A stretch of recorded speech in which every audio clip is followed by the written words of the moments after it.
జగన్ జమానాలో నిరంతరం పబ్లిక్‌తో ఇంటరాక్ట్ అయినటువంటి ఎమ్మెల్యే కేతిరెడ్డి. తను కూడా ఓటమి పాలవ్వడం అన్నది మాత్రం అనూహ్యమైనటువంటి అంశం.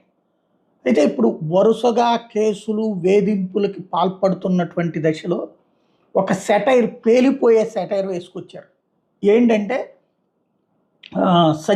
ఇప్పుడు తాజాగా అరెస్ట్ అయ్యి జైల్లో ఉన్నటువంటి మాజీ మంత్రి, ఎవరైతే నెల్లూరు జిల్లాకు సంబంధించినటువంటి మాజీ మంత్రిని వెళ్ళి పరామర్శించిన సందర్భంలో, ఈ కాకాని గోవర్ధన్ రెడ్డిని పరామర్శించిన సందర్భంలో పెద్దిరెడ్డి వీళ్ళందరూ కలిసి టీమ్గా వెళ్ళారు. అనంత వెంకటరామరెడ్డి వీళ్ళందరూ కూడా కలిసి వచ్చిన తర్వాతన ఒక కీలకమైన వ్యాఖ్య చేసుకొచ్చారు.